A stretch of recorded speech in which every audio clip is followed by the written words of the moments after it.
እሺ ስም ዘላለም ቢሻው እባላለሁ። ያው የቆየሁት 9 ወር ይሆናል። ኃላፊነቴ ጋንታ መሪ ነኝ። ምንሻነት ብዙም ያው ተቋም የፈራረሰን ያው በሆነ የተወሰነ ሰዓት ላይ ያው ቆየሁበት። ስቆይበትም ወድጄውም አይደለም። ለምን ተጠቂነት እንደሚኖረው ፋኖ እንደሚያሸንፍ አውቃለሁ። ወጣቱም በሙሉ የገባው ወጣት ያው መቼም መሳሪያ ለማግኘት ነው ያለው ተቋሙ እንጂ እዚያ ይኖራን የሚል ታሳቢነት የለውም። አንድ ጥቅም ላይ እናውላለን ይላሉ። አሰራራቸውም ብዙም እንትን ነው በቃ የሚጠቅም ነገር የላቸው። አገባቢ እኔ መሳሪያ ብዬ ነው የገባሁት።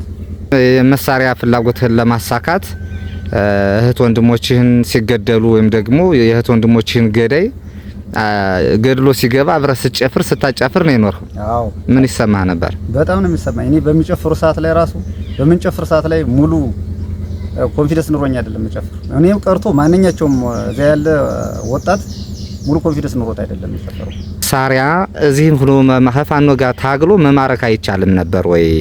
ትክክል አይደለም። መሳሪያ ለማውጣት ትክክል ሆኖ ሳይሆን እዚህም ማርከን ማግኘት እንችል ነበር። ግን እኛ የመሰለን ዝም ብሎም በአጋጣሚ ትጥቅ ያስታጥቃን በሚለው አስበን ነበረ። በተሎ ይገኛን በሚለው አስበን እያለን ግን ቤተሰብን ይዞ ለጭቆና ፌርማ ምናምን እያለ ብዙ ነገር ወጣቱን እንትን እያለው ነበር ያለ እና እኛም ያው ዙሮ አሁንም ብዙ ወጣቶችም እየወጡ ነው ያሉ።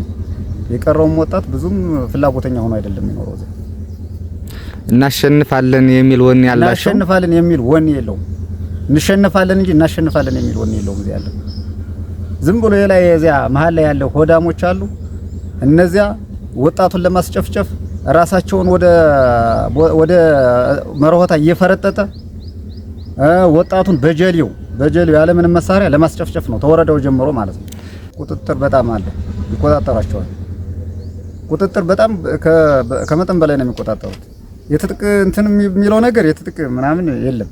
ትጥቅ የሚለው ማርከህ በከዘራ ማርከህ እንትን በል ነው የሚለው ወረዳው ጀምሮ ማለት ነው። በከዘራ ማርክ ነው የሚለው።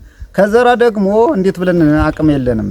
እንዴት ብለን ነው በከዘራ በበዶቻችን ይዘን ትጥቅ የምናገኘው? ምክንያት እንዴት ነው? ሚኒሻ ሆነ በመሰራበት ወቅት ከቋሪት ወረዳ ፋኖ ማርካሽ ታውቃላችሁ? የለም።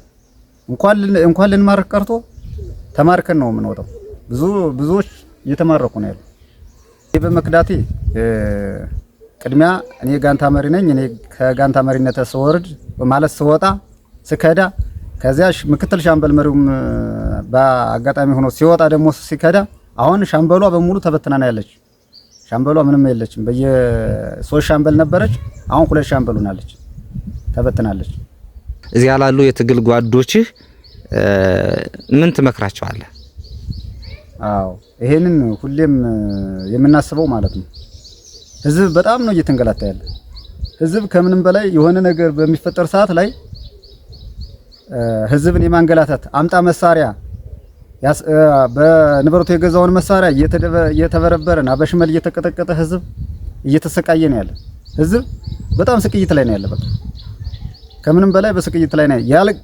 የሌለውን መሳሪያ አምጣ እየተባለ እየተደበደበ አፈና እያደረገ እየሄደ ፋኖ እዚህ ቤት አለ፣ እዚህ ሲበላ ቆይቷን፣ እዚህ ስታጠጡ ቆይታቸዋን እየተባለ ህዝብ እየተቸገረ ነው ያለ። በየቦታው በምንሄድበት ሰዓት ላይ በቃ ይከዳል፣ አፈና ይደረጋል። ሰው ለምን ይሄን ሰውዬ ካላመጣህ እየተባለ ይቀጠቀጣል፣ ይደበደባል። በቃ ከምንም በላይ ነው የሚሆን። ህዝብ ተቸግሮ ነው ያለ። ህዝብ ኑ ድረሱልን፣ ፋኖ ይረስልን እያለ ነው ያለ። ጓዶችን የምመክረው ከወንድሞቻችን ጋር ተጣልተን ምንም እናመጣው ነገር የለም። በቃ እኔ የራሴን እንደምሄድም ራሱ የተወሰኑ ሰዎች ተናግሬያለሁ። በቃ እንደምሄድ ነግሬያቸዋለሁ። እነሱም ያለመመቻቸት ነው እንጂ ብዙ ልጆች አሁንም ይወጣሉ። ምን ይዘው ወጣህ? ያወጣሁት ብልጥግና መሳሪያ አውጥቻለሁ።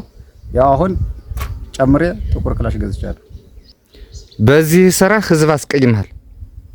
ወንድሞችህንም በፋኖ ትግል ውስጥ የሚገኙ ወንድሞችህን አስቀይመሃል።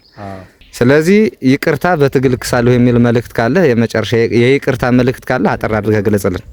እዚህማ እንደመማረክም አውቀዋለሁ፣ ግን ተገባሁ በላይ ይዤ መውጣት አለብኝ ብዬ ምጅምር ኤስኬስ ሰጡኝ። ኤስኬሷን ይዤ የተወሰነ ሰዓት ላይ ቆየሁኝ።